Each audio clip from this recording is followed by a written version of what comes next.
नमस्कार स्टूडेंट, मैं आपका अपना एक गुरु विश्वजीत शर्मा आपके अपने YouTube चैनल पर स्वागत करता हूं।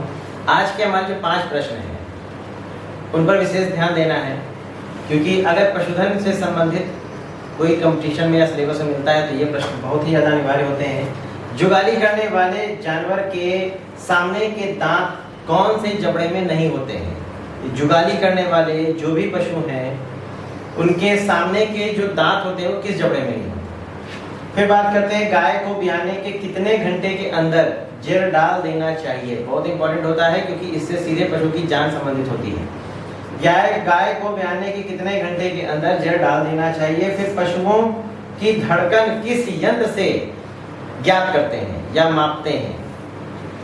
चौथा है जुगाली करने वाले पशुओं का आमाशय के कितने भाग होते हैं। और पांचवा है डेयरी पशुओं का उत्पादक जीवन कितना होता है। अंत में इसके जवाब भी दूंगा और ये भी आपको बताऊंगा जुगाली करने वाले पशु कहते किनको हैं। आइए अब हम आज के 20 पॉइंट के विषय में जानकारी लेते हैं। पहला पॉइंट है कॉन्टिंजेंट क्रॉपिंग, यानी आपतित सस्यन। इसका मतलब क्या होता है? आपतित सस्यन से तात्पर्य यह होता है कि जब हमारी कहीं खेत होते हैं या भूमि होती है वो समस्याग्रस्त होती है, यानी बाढ़, सूखा इत्यादि की समस्या आ जाती है या कोई और आपदिक प्राकृतिक आपदाएं आती रहती हैं, उसके बीच के समय में हमें कुछ फसलों को ले लेना, जैसे चारा हो या कोई भी छोटे समय की अवधि की फसल होती है, उसको लेने की क्रिया को हम आपतित सस्यन कहते हैं। फिर हमारा आता है कंटूर फार्मिंग। कंटूर फार्मिंग का मतलब होता है समोच्च खेती या समोच्च कृषि। ये 8 से 12% ढाल वाली भूमियों पर किया जाता है। देखते हैं ये इस तरीके की ढाल होती है और इसमें पहाड़ी क्षेत्रों में ऐसे ला करके यहाँ पर पत्थर रखते हैं, फिर इसको नीचे से काटते हैं। तो ये जो मिट्टी होती है इस मिट्टी को यहाँ से ले करके इसको यहाँ स्लोप लाते हैं, फिर यहाँ पत्थर बांधते हैं, तो इस मिट्टी को उठाकर फिर यहाँ, यानी चबूतरा नुमा खेती करने की क्रिया को कंटूर फार्मिंग कहते हैं। और ये होती है 8 से 12% ढाल पर। फिर हमारा जो आता है कंटूर लाइन। कंटूर लाइन का मतलब क्या होता है? ये आप देखें, इसमें मैंने पॉइंट बनाए थे कि ये एक लाइन थी जो 8 से 12% की ढाल है। इस पर हम ये पॉइंट बनाकर चलते हैं कि जो ये चबूतरे जाने हैं उस पर ये जो पॉइंट या ये जो पॉइंट काटेगा कि इस चबूतरे को इस रूप में लेकर के आना है, ताकि हमारे ये पॉइंट एक दूसरे के पॉइंट से सपोर्ट बनते रहें। इनको हम कंटूर लाइन कहते हैं। ठीक है, ये याद रखिएगा, चबूतरे निर्माण किया जाता है तो उनके पॉइंट ये बनते बिंदु, उनको कंटूर लाइन, मिलाने वाली इस रेखा को कंटूर लाइन कहते हैं। कंटूर पॉइंट क्या होता है? अब आप सोच रहे होंगे कि ये जो है ये कंटूर पॉइंट है। ऐसा नहीं है। कंटूर पॉइंट समुद्र तल से उसकी ऊंचाई के बिंदु को बोला गया है कि ये जो बिंदु आया ये समुद्र तल से कितनी ऊंचाई पर था, ये बिंदु जितना आया समुद्र तल से कितनी ऊंचाई पे था, तो समुद्र तल से उसकी ऊंचाई की अवस्था को पॉइंट के रूप में जो बताता है उसे कंटूर पॉइंट कहते हैं। अगला हमारा कोऑपरेटिव फार्मिंग, जिसमें नहीं लिखा है लेकिन सबसे पहले हम कोऑपरेटिव फार्मिंग के विषय में समझ लें। ये सामुदायिक खेती होती है जहां हम की भावना होती है, मैं की भावना ना हो करके लोग सामूहिक रूप से खेती करते हैं, उसे कंटूर कोऑपरेटिव फार्मिंग कहते हैं। कोऑपरेटिव बेटर फार्मिंग यानी सामूहिक रूप से उन्नत खेती। अब ये क्या होता है? सामूहिक रूप से लोग खेती करते हैं और उन्नत पद्धतियों को अपना करके वहां पर काम किया जाता है।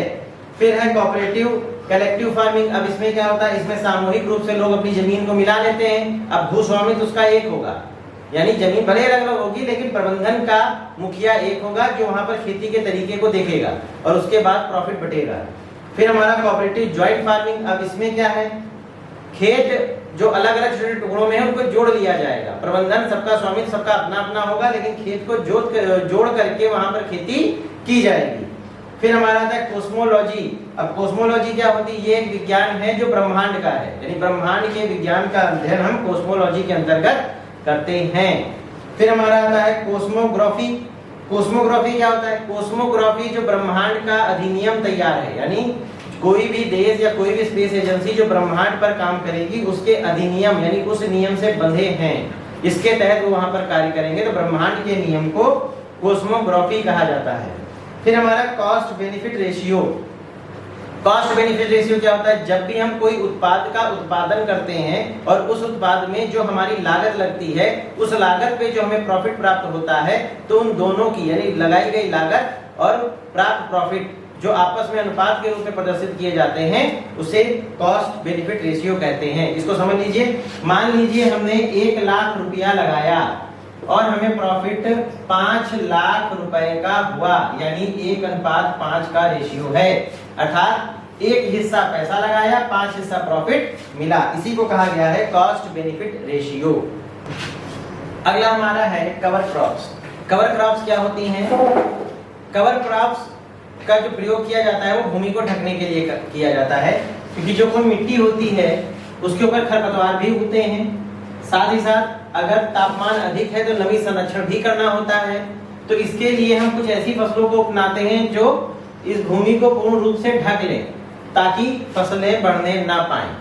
जैसे मटर है, लोबिया है ना, तो ये फसलें क्या करती है? आवरण बना लेती हैं। तो इसीलिए आवरण फसलें भी इसे कहा जाता है। अगला हमारा है क्राइनोलॉजी। क्राइनोलॉजी का मतलब क्या होता है? जो खोपड़ी होती है हमारी, ये तो किसी भी खोपड़ी का जो अध्ययन किया जाता है उसका ये विषय है, यानी इस विषय के अंतर्गत हम खोपड़ी के विषय में जानकारी प्राप्त करते हैं, उसका अध्ययन करते हैं। फिर हमारा क्रिमिनोलॉजी। क्रिमिनो मतलब क्राइम, अर्थात अपराधियों के विषय में इसके अंतर्गत अध्ययन किया जाता है। फिर हमारा आता है क्रिटिकल डे लाइट। क्रिटिकल मतलब क्रांतिक, डे मतलब दिन और लेंथ मतलब अवस्था, और इसको CDL से प्रदर्शित करते हैं, यानी ऐसी फसल की अवस्था जिस पर उसको धूप यानी दिन या प्रकाश की सर्वाधिक आवश्यकता होती है, और उस आवश्यकताओं को पूरा करने के लिए हमें इतने समय तक प्रकाश की आवश्यकता है, इसको इसके अंतर्गत बताया जाता है। फिर एक क्रिटिकल डार्क पीरियड। अब इसमें क्या है? एक ऐसी अवस्था जिसमें अंधेरे की आवश्यकता ज्यादा होगी। जैसे ये गर्मी की फसल, ये ठंडी की फसल, आप ऐसे समझ लें, है ना। और इसको CDP से परिभाषित करते हैं, यानी इसका शॉर्ट फॉर्म CDP है। तो ये ऐसी अवस्था होती है जिसमें हमें अंधेरे की अधिक अवधि की आवश्यकता होती है। फिर हमारी क्रिटिकल रिएक्शन। अब क्रिटिकल रिएक्शन क्या होता है? ये pH से संबंधित होता है, यानी जो हमारी मृदा की pH है उस pH पर जीवाणुओं या सूक्ष्म जीवों का मर जाना या अक्रियाशील अवस्था में आ जाना, यही क्रिटिकल रिएक्शन कहलाता है। यानी भूमि की ऐसी अवस्था में आना जहां से शायद वो बंजर की कैटेगरी में रखी जाती है। फिर आता है क्रॉप इकोलॉजी। ये फसल पारिस्थितिकी है, यानी फसल किस परिवेश से आती है, उसको क्या तापमान चाहिए, कैसी सिंचाई चाहिए, ये सारी जानकारी इसके अंतर्गत रखी जाती है। फिर क्रॉप ग्रोथ रेट, ये क्या होता है? ये फसल से बढ़ने से संबंधित होता है और ये क्षेत्र द्वारा प्रदर्शित किया जाता है, यानी फला फसल उस क्षेत्र पर इस दर से बढ़ती है और यही फसल उस क्षेत्र पे इस दर से बढ़ती है, उसको रखा गया है क्रॉप ग्रोथ रेट के आधार पर। फिर आता है क्रॉप इंडेक्स। क्रॉप इंडेक्स क्या होता है? ये फसल किसी क्षेत्र पर फसल के उत्पादन किए जाने की सूचकांक सूची होती है। फिर हमारा आता है crop yield index. Crop yield index क्या होता है? ये किसी क्षेत्र का व्यापारिक रूप से, यानी किसी फार्म से संबंधित वहां पर उगाई जाने वाली फसलों के जानकारी के विषय में यहाँ पर सही से बताया जाता है कि अगर आप इस रूप से फसल उत्पादन कर रहे हो तो मान लो 6 टन हो रहा है, लेकिन अगर उसको व्यापारिक रूप से या अच्छे से फार्म में बना रहे हो तो वो 8 से 10 टन भी उत्पादन हो सकता है। तो ये आपस में उसकी जो तुलना कराते हैं, तुलनात्मक अध्ययन के द्वारा सही जानकारी प्राप्त करने की एक व्यवस्था या अवस्था होती है, जिसको बोलते हैं क्रॉप यील्ड इंडेक्स, यानी उसकी जानकारी को वहां पर देना। आइए अब जानते हैं कि जो मैंने प्रश्न दिए थे उनके जवाब क्या हैं।